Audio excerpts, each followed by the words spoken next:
Final suggestion business statistic. Business স্ট্যাটিস্টিকের আমরা final suggestion থেকে মাত্র 25টা থেকে 30টা অঙ্ক করব। মাত্র 25 থেকে 30টা অঙ্ক করব বিজনেস স্ট্যাটিস্টিকের ফাইনাল সাজেশন থেকে। এই 25 থেকে 30টা ম্যাথের মধ্যে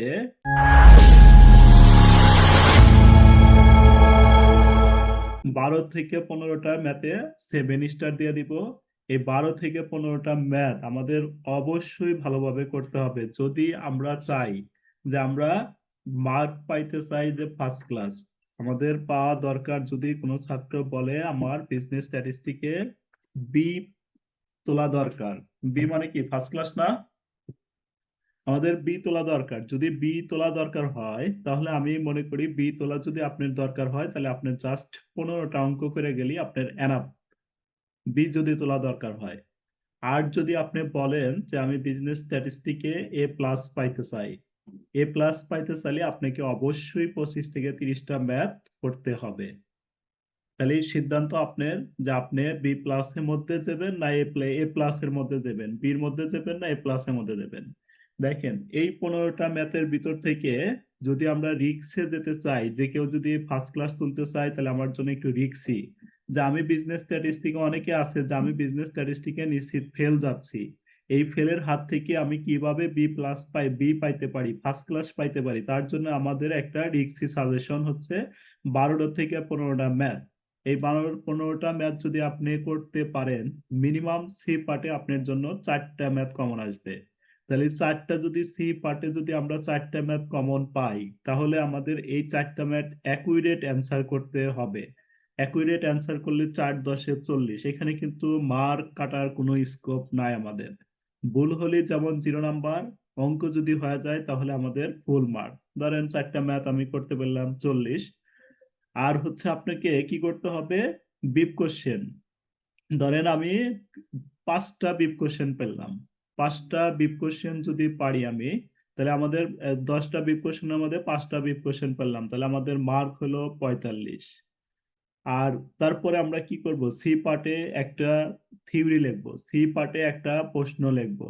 সি পার্টে একটা প্রশ্ন লিখলি আমাদের কোশ্চেন লিখলি 10 মার্ক। এই 10 মার্কের মধ্যে কিন্তু আমি 10ই পাবো না। 10 মার্কের মধ্যে সাপোজ মনে করেন আমি এখানে একটা 4 মার্ক পেলাম।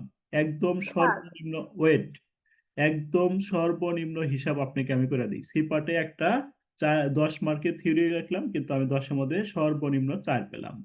আরো বি পার্টে আমার, ধরেন সাপোজ বি পার্টে আমি 4টা থিওরি লিখবো। 4টা থিওরি যদি আমি বি পার্টে লিখতে পারি, 4×4=16 নাম্বার। 16-র কাছে এখানে আমি ধরলাম যে আপনি 16 নাম্বার পেলেন না, এখানে 8 নাম্বার পেলেন। তাহলে 8 নাম্বার যদি পান তাহলে আমাদের কত হইতেছে দেখেন, 8 আর 4 কত হচ্ছে, 8 আর 4 12। তাহলে 12 মার্ক আর হচ্ছে এখানে হচ্ছে আমাদের 45 মার্ক। তাহলে 12 এবং 45, তাহলে আমার হইতেছে কত, 57 মার্ক। আর যদি স্যারটা যদি আমাকে এখানে 20-এর মধ্যে যদি 10ও দেয়, 20-এর মধ্যে যদি 10ও দেয় তাহলে 57 আর 10, তাহলে আমার হচ্ছে কত, 67। 67 মার্ক হচ্ছে মানে কি, এখানে আমাদের কি আসতেছে বলেন তো, বি। আমি বলছিলাম বি, দেখেন বি প্লাস হয়েও আমার 2 নাম্বার এক্সট্রা থাকতেছে। যদি আমরা এইভাবে পড়তে পারি তাহলে আমাদের কি বি প্লাস হয়েও কিন্তু আমার এক্সট্রা থাকতেছে। আর যদি আমরা বি পার্টের জন্য আপনাকে কয়েকটা অঙ্ক দিব আমি। বি পার্টের জন্য 4-5টা অঙ্কের মধ্যে একটা অঙ্ক যদি কমন পাওয়া যান তাহলে আপনি বি পার্টে আরো 4 নাম্বারে গেল, 4 নাম্বারে গেলে কি 57 আর 4, তাহলে কত হইতেছে 71 নাম্বার। তার মানে কি এ হয়ে যাচ্ছে আমাদের। এই যে দেখেন একটা মানে টার্গেট অনুসারে পড়াশোনা করলে অবশ্যই আমরা ভালো রেজাল্ট করতে পারবো। এইখানে আমাদের বিজনেস স্ট্যাটিস্টিকের যে সাজেশন গুলো দেওয়া হয়েছে এগুলো আমাদের জন্য খুবই খুবই ইম্পর্টেন্ট, একটা গুরুত্বপূর্ণ সাজেশন। আমি বেশি ম্যাথ না, আমি তো বললাম যে আপনাদের যাদের বি বা বি প্লাস দরকার তারা মাত্র 12টা থেকে 15টা অঙ্ক করে যাবেন। আর যাদের প্লাস দরকার তারা অবশ্যই 25 থেকে 30টা অঙ্ক করে দেবেন। তার মধ্যে আমি কি বলছিলাম, যে আমি বলছিলাম 10টা 12টা অঙ্কের উপরে 7 স্টার দিয়ে দিব। কপাল ভালো হলে 10টা 12টার মধ্যে আপনি সবগুলা কমন পাওয়া যাবেন। দেখেন তাহলে আমরা দেখি সাজেশন গুলা কি আছে। তাহলে বিজনেস স্ট্যাটিস্টিকের final suggestion BBA third year management department. তাহলে আমরা এই যে সাজেশনটা আজকে দিচ্ছি এটা হচ্ছে আমাদের ম্যানেজমেন্ট ডিপার্টমেন্টের জন্য। তাহলে পার্ট সি দেখেন আমাদের, আমি এখানে শুরু করছি হচ্ছে ইন্ডেক্স নাম্বার দিয়ে। তাহলে ইন্ডেক্স নাম্বারে আমি প্রথমেই যে অঙ্কটা আর অ্যাকাউন্টিং ডিপার্টমেন্টে দিবেন না? দিব, সমস্যা নাই, অ্যাকাউন্ট সব ডিপার্টমেন্টের জন্যই দিব। তাহলে আমাদের দেখেন এই যে ইন্ডেক্স নাম্বারের আমি যে বললাম যে কিছু অঙ্কের উপরে আমি 7 স্টার দিয়ে দিব, দেখেন প্রথম অঙ্কটার উপরে আমরা 7 স্টার দিয়ে রাখছি। আমাদের মনে রাখতে হবে যে ইন্ডেক্স নাম্বারের এই প্রথম অঙ্কটা এবার পরীক্ষার জন্য মোস্ট ইম্পর্টেন্ট। এই চ্যাপ্টার থেকে আমার আমার মনে হচ্ছে এটাই আসবে। তারপরেও আমি কিন্তু এক্সট্রা হিসাবে দিয়ে দিছি, আমি বলছিলাম যে স্টার দিয়ে আমাদের মোট অঙ্ক হচ্ছে কত, এ প্লাস মার্ক পাওয়ার জন্য কয়টা অঙ্ক আছে, এ প্লাস মার্ক পাওয়ার জন্য 25 থেকে কয়টা অঙ্ক আছে বলেন তো, 30টা না? তাহলে আমি স্টার দিয়ে দিতে চাচ্ছি হলো 10টার উপরে, তাহলে তার মানে কি 10টাই কিন্তু করে গেলে প্লাস পাবেন না, ঠিক আছে? 10টাই করে গেলে যে কপালের জোরে 10টার মধ্যে লাগা যেতে পারে, 10টা করে আমরা রিক্সের মধ্যে যাব না। যে ছাত্র আমি ভাববো যে আমি নিশ্চিত ফেল, আমি পরিসংখ্যানে কিছুই পারি না, এই ছাত্র 10টা করে যায় আর লাকি চান্সে লাগতে পারে, ওই ছাত্রের পক্ষে 10টা করা দরকার, কিন্তু আপনাদের কিন্তু 10টা পড়া দরকার না। তার মধ্যে 1 নাম্বার অঙ্কটা বলেন তো, আমরা কি অঙ্কটা করছিলাম? ফিশার ফ্যাক্টরি ডিভার্সাল টেস্ট আর টাইম ডিভার্সাল টেস্ট, এই অঙ্কটা কি আমরা সবাই পারি বলেন তো, একটু কথা বলেন। স্যার করছিলাম। আপনারা করবেন, যেটা যেটা সমস্যা হয় আমি আবার করাবো। তাহলে দেখেন এইটা, এর সাথে এই চ্যাপ্টার থেকে আমাদের এইটাই আসার কথা, তাহলে এটা আগে ভালোভাবে করব। এর সাথে তারপরেও আমি ব্যাকআপ হিসাবে অঙ্ক দিছি, দেখেন এখান থেকে আমি 4টা ম্যাথ দিছি আপনাদের। তাহলে প্লাস পাওয়ার জন্য যারা প্লাস প্রত্যাশী তারা আমরা 4টা ম্যাথই করব, ঠিক আছে? জি স্যার। তারপরে রিগ্রেশন অ্যানালাইসিস, স্টার গুণক গুলেন আপনারা, দেখেন 7 স্টার আমাদের কয়টা হয়। দেখেন রিগ্রেশন অ্যানালাইসিস থেকে মাত্র একটা ম্যাথ দিছি আপনাদের, রিগ্রেশন অ্যানালাইসিস থেকে মাত্র একটা ম্যাথ দেওয়া হয়েছে 7 স্টারে। এই চ্যাপ্টারে আমাদের একটাই ম্যাথ, এইটাই করব আমরা, ইনশাল্লাহ এটাই আসতে পারে, রিগ্রেশন অ্যানালাইসিস থেকে কোশ্চেন হলে আমাদের এইটাই আসতে পারে।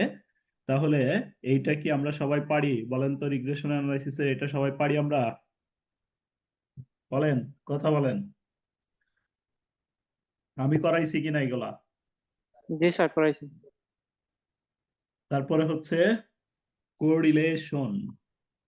আচ্ছা, তারপরেও আমরা এই যে যে ম্যাথ গুলো আছে এই ম্যাথ গুলো আমি সিরিয়ালি ভিডিও দিয়ে দিব, আপনারা ভিডিও দেখবেন, দেখে করবেন, তারপরে কোনো সমস্যা, এগুলো লাইভ ক্লাস হয়েছে আমাদের, তারপরে ভিডিও দিব, যদি করার পরে কোনো সমস্যা হয় যে কোনো সময় আমাকে কল দিবেন, বা যার যেটা প্রবলেম হবে আবার এই সাজেশনটা প্রথম থেকে ধরে ধরে বোঝানো হবে, সমস্যা নাই, কিন্তু আপনারা করতে হবে।